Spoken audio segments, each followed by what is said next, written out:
She told me the baby was mine, and I believed her for years. That's the phrase Jim Jones dropped eyes crimson voice, hand shaking before rushing out of the studio and straight into a lawyer's office. And now divorce.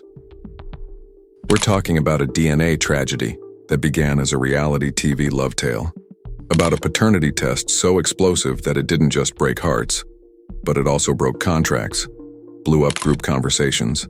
Mama Jones threw furniture backstage, and Chrissy did not deny it on leaked court. Filmed 6 sentences that had the entire internet screaming, "Excuse me? Sis, you lied about a whole baby you, fake timelines, marketed wedding specials, created a business on ride or die, all while hiding a truth that may burn Dipset to the ground." Nah, this isn't a love and hip-hop culture anymore. This is a controversy, manufactured by the devil himself, and what Jim's team discovered next, and you won't believe what she signed. Let's break it all down since this mess is only getting. It was meant to be just another day in court, a normal hearing for some old contract concerns with VH1.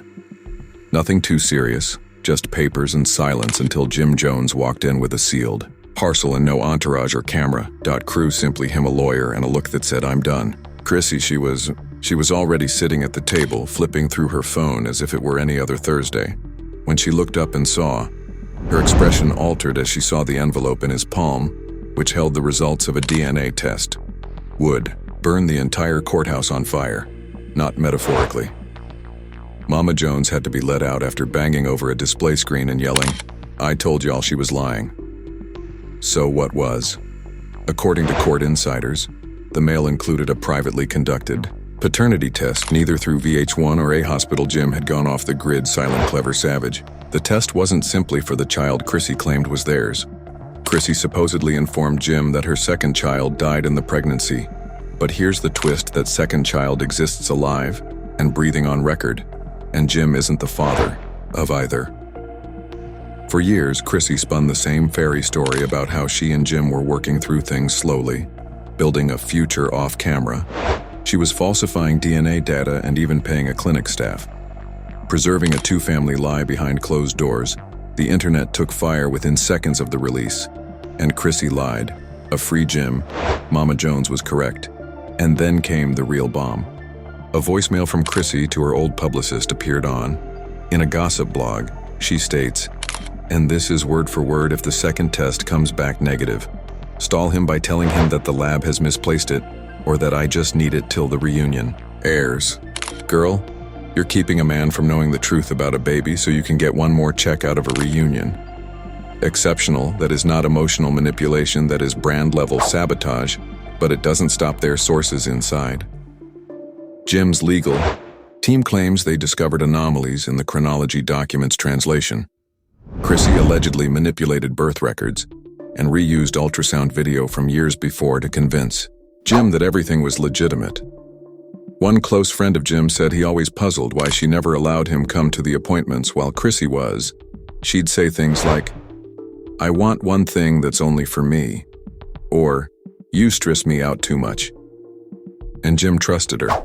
But let's be honest, he'll tell you that he's the easiest man to love, but loyalty was the one thing he never feigned.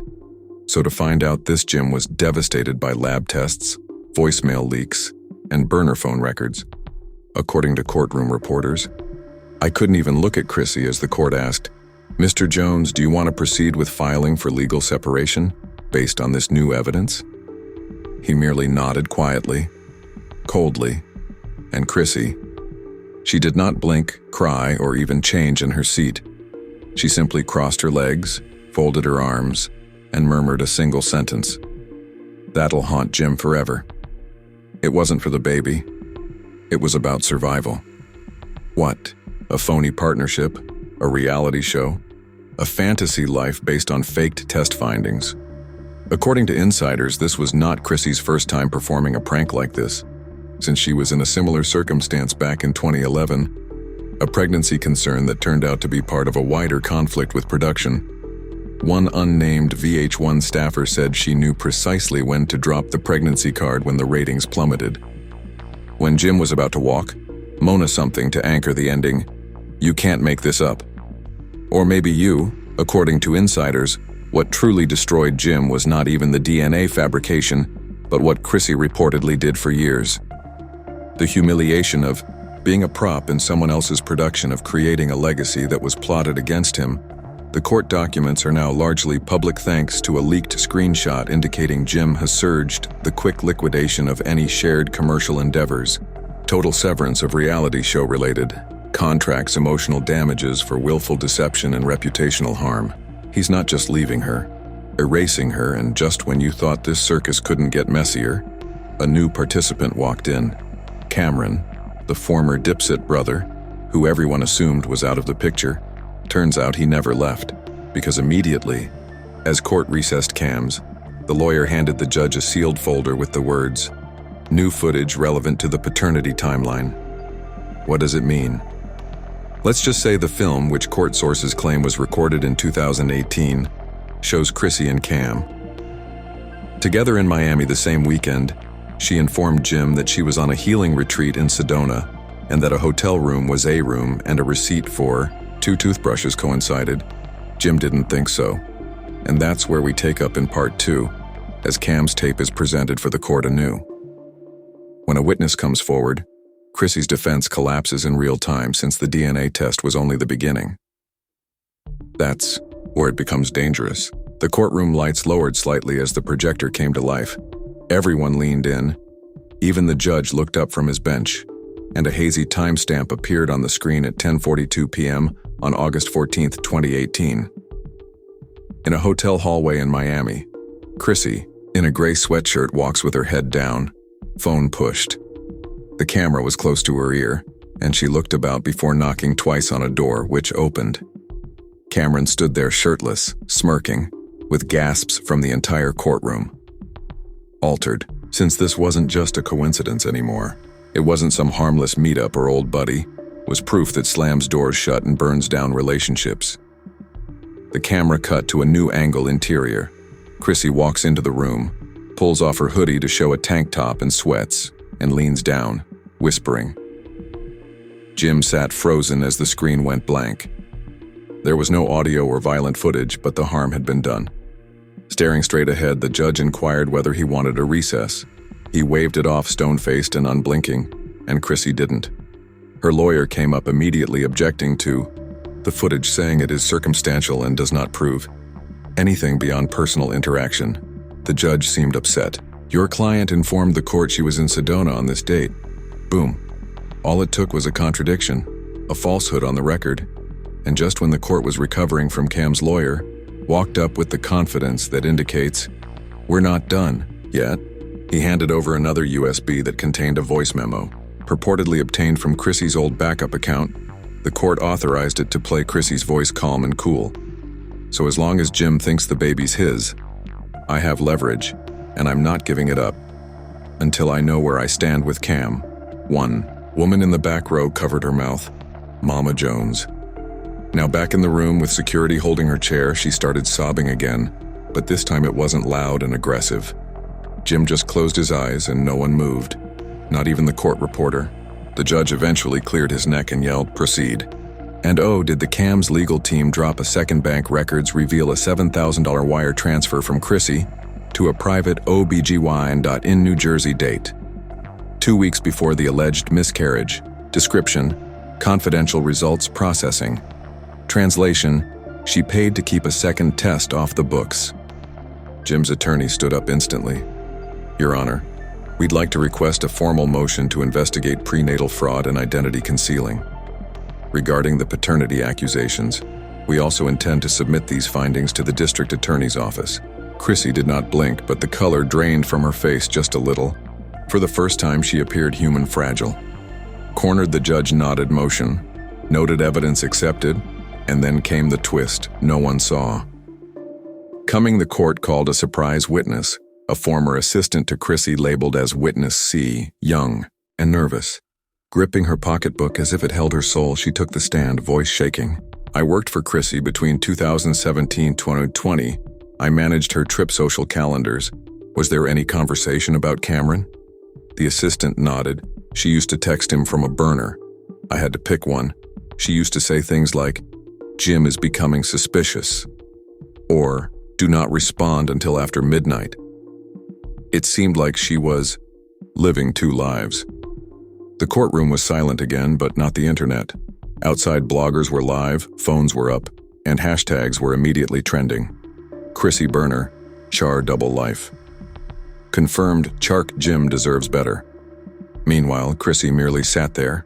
No emotions, no reaction. Her eyes fixated on the floor like they were nailed down. And if that wasn't enough, the court played one final audio clip for the day. This one was got from a love and hip-hop production assistant who claimed to have taped it backstage. Chrissy had an off-camera mid-conversation in 2022. You don't have to know everything, and a little mystery keeps things interesting. Men in check, he gets too much truth, he leaves. That's how they all are. The judge stopped the recording halfway through and stared over his glasses, said nothing. Just shook his head. Court was deferred for the day. Jim stood up slowly, turned to leave Mother. Jones followed Chrissy and remained sitting alone, as if recognizing the game had finally caught up with the turmoil. As media rushed outside, one of Jim's old business partners stepped forward, Mike, and stated, "There's more coming: emails, money trails, and a voice message from a love and hip-hop executive that proves." The pregnancy plot was developed months before filming. So what does Chrissy not only lied to Jim, but also to America? And now every brand deal, every interview, every staged ring on the finger moment is being re-examined under a microscope of wrath. VH1 insiders are already leaking. Production notes. Stylists are coming forward, and Mona Scott herself is reportedly under pressure to divulge unedited footage that may reveal the true story behind the entire pregnancy storyline, and we haven't even gotten to part 3. However, where hacked emails hit the press, court demands for Chrissy's financial accounts, and one final betrayal destroys any prospect of healing since Jim didn't simply lose faith. Chrissy walked up to court alone the next morning with no glam squad or producer in her ear. Entourage whispering strategy, just her enormous sunglasses and a silence that seemed heavier than anything she'd worn before. Reporters called her name, but she kept her head down, walked right through security to her seat and waited. Since she knew what was coming at exactly 9:03 a.m., Jim's legal team came with a new exhibit, a printed thread of internal emails between Chrissy and a now-fired VH1 official. Subject line directing Jim's story within instructions, plot points, timing cues, and Chrissy's comment, "Let's lock," at the end. Bottom of one thread raised the judge's eyebrows. The pregnancy fear for episode 3 buys me some time before I have to explain the Miami vacation game over. Even her own lawyer looked stunned as the judge asked, "Manine, can you corroborate this? How are you communicating?" Chrissy stopped and then nodded. "Yes, Your Honor, I sent that." The courtroom didn't gasp. It didn't need to. Everyone already felt the Chrissy's change was complete. She was no longer merely a reality celebrity, but a villain in her own right. Jim sat comfortably, periodically sipping water, almost as if he was distant from it all now, as if the grief had ended, and this was simply business. But then came the moment that destroyed even him. A court technician wheeled in a screen. For one last piece of proof, an authenticated time-stamped iCloud voice note from Chrissy from 1 year ago. If Jim ever finds out about the recording in which she may be heard speaking to someone, it is finished for Cam. He will not live. That is why I stated that the baby was his. I needed to believe in something. We needed him to stay till the spin-off. Got greenlit. The air was taken out of. There was no whispering or breathing in the room. Jim's lawyer is progressively pushing. He pushed back his chair and stood. Approached the bench. "Your Honor, we are submitting this as final evidence, supporting intentional emotional manipulation and business fraud." The judge nodded and stared directly at Chrissy. "Do you deny the veracity of this?" she muttered. "No." And that's when the dominoes truly began to fall first. Jim's team submitted a formal motion to freeze all joint accounts. Assets are pending additional examination.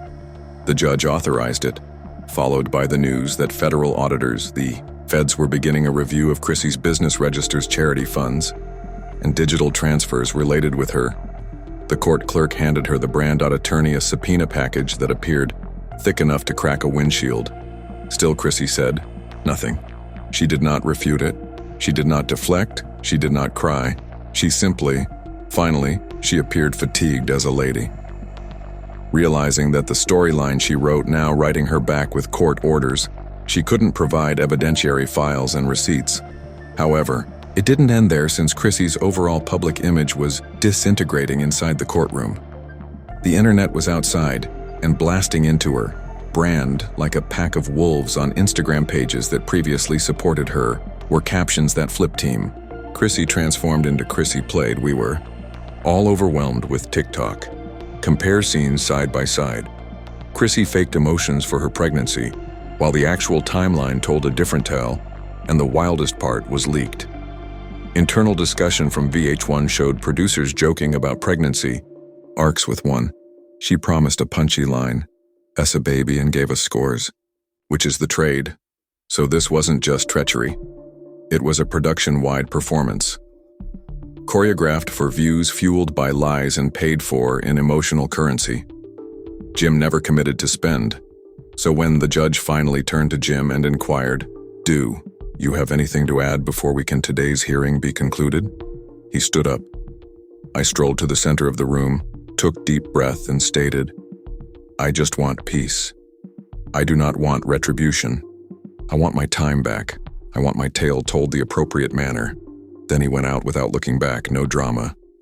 Just a man leaving the ruins of a Chrissy's life was never real. I wasn't done as soon as the court ended.